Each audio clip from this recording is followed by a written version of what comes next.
Mas assim, a gente vai chegar nesse paciente também. Agora me preocupa o tratamento. Ah, doutor, você está falando para mim que eu cheguei para você, fiz o exame, parece que tem um câncerzinho, algo pequenininho, indolente, nada demais. Você está falando para eu voltar daqui a X tempo só, que até eu gostaria que você me explicasse. Um paciente você ainda está com suspeita intensa, se for de ano em ano, mas volta antes, não volta, não vou tomar nada. Como é que começa um tratamento desse câncer inicial e depois a gente vai evoluindo? Toda vez que a gente tem um diagnóstico de câncer, a gente tem que se basear basicamente em três coisas. O PSA que o paciente tinha no começo, como era a questão do toque e ressonância, que tipo de invasão que tinha na região, e o nível da biópsia. Que nós sabemos que o câncer de próstata, ele se divide de 1 a 5, como eu comentei. Fez a biópsia, lá vai falar, é positivo para câncer. E ele vai falar o estágio, né? O volume, se é 1, 2, 3, 4 ou 5, que nós chamamos de classificação ISUP. Quando nós estamos diante de um paciente com PSA mais baixo, com uma doença controlada localmente falando, ou seja, exame de toque praticamente sem nódulo, uma ressonância inocente, sem grandes alterações, e uma biópsia de nível 1 ou 2, a gente está falando de uma doença inicial. Então, essa doença, a gente pode ter duas maneiras de levar ela. Então, vamos gravar. Esse é o paciente que nós chamamos de baixo risco. Tá. Quando a gente está com uma doença que está mais avançada na região, PSA mais alto, PSA 10, 12, 15, e o diagnóstico na biópsia não é mais nenhum nem dois, às vezes é 3 ou 4, a gente está falando de doença de risco intermediário, né? Então, esse é um outro bloco de paciente. Quando a gente fala já da outra ponta, que é a ponta mais agressiva, a gente está falando aí de um PSA muito alto, acima de 20.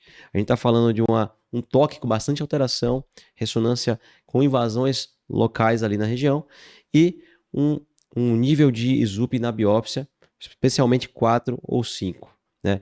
Então, quando a gente tem esse grupo que nós chamamos de doença avançada ou agressiva, né? A gente vai ter que estratificar. Primeira coisa, eu preciso saber, será que só está na próstata ou está fora dela? Então, eu vou fazer exames de estadiamento. Estadiamento são exames como, por exemplo, cintilografia óssea, eu quero ver se os ossos não estão comprometidos, tomografia, às vezes PET scan, né, cada vez mais comum no nosso meio, PET scan para a próstata, especialmente nos casos de alto risco. Você já está procurando fora da próstata, está procurando Exato. o osso, o corpo Pela inteiro. probabilidade dessa doença ter se espalhado mesmo sem eu ter ainda começado o tratamento. E o PET scan, a cintilografia, você faz de corpo inteiro. Exatamente. Mapeamento ósseo para ver todos os detalhes. Então, uma vez que eu identifiquei em todos esses cenários e a doença não se espalhou para lugar nenhum, aí sim, nesse primeiro grupo de baixo risco, eu posso oferecer um acompanhamento. Então, não existe nenhum medicamento para o câncer de próstata. A gente tem que, para tratar o câncer, né? Então, a gente tem que acompanhar de perto, que nós chamamos de vigilância ativa. A vigilância ativa é o quê? Um acompanhamento periódico com o urologista, fazendo PSA, ressonância, biópsias, de maneira 3, 6 meses, nova biópsia em 1 ano, nova ressonância em mais 1 ano, e a gente vai fazendo esse acompanhamento. Aí você fala assim, olha, por que a pessoa que tem um diagnóstico de câncer não vai tratar logo, né? Exato. Todo mundo que tem um câncer pensa, pô, A angústia que fica. contrassenso, exato. Então, assim, quais são os grandes problemas do câncer de próstata no seu tratamento? Como eu falei, a próstata está numa região muito complexa. Quando eu faço qualquer tratamento na próstata, eu vou implicar alguma mudança na qualidade de vida do homem. Então, se eu sei, e estatisticamente a gente sabe que essa doença não evoluiu, demora anos para evoluir, eu posso acompanhar ela de modo que, se ela começar a mostrar sinais de que ela vai querer avançar, eu trato. Eu dou aí uma chance do homem ficar anos. Muitas vezes tem paciente com 10 anos de acompanhamento sem evolução da doença. Então, é uma briga entre o psicológico do paciente estar com aquela doença e realmente querer tratar logo, ou querer os efeitos colaterais potenciais do tratamento. Então, essa é uma vantagem que a gente pode oferecer. Eu costumo falar que não é todo mundo que pode fazer a vigilância ativa.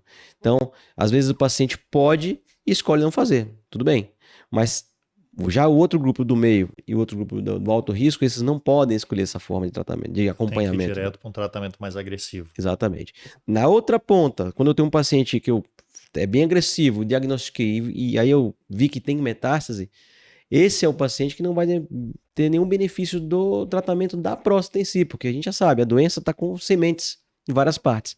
Então, o que é que faz? Não faz sentido eu tirar a doença da próstata se eu tenho já espalhado vários filhos, né? Então, esse é o paciente que a gente não faz cura. a gente procura controle. E o controle é feito sim com bloqueio da testosterona, que é o principal hormônio e alimento do câncer de próstata, né? E para o grupo do meio, basicamente, que é o principal grupo que a gente vê na prática, são os pacientes que têm doença localizada, a doença não se espalhou e tem altas chances de cura com o tratamento. E aí, esse paciente a gente pode oferecer dois tipos: cirurgia, hoje cada vez mais disseminada a cirurgia robótica, e a radioterapia, ou um ou outro, como pilares de tratamento para a cura da doença. Você falou um ou outro, não são os dois juntos. Não, um ou outro. Isso é muito, os pacientes confundem muito, né? Vou precisar fazer um e depois o outro. Na maioria das Porque vezes. muitos cânceres são assim, né? Exato. Você faz uma rádio, uma químio antes da cirurgia ou depois da cirurgia. Exato. Então, assim, nosso objetivo é trazer um tratamento para o paciente. Pode ser que eu precise complementar com outro lá na frente, sim. Mas o objetivo inicial é um tratamento, né?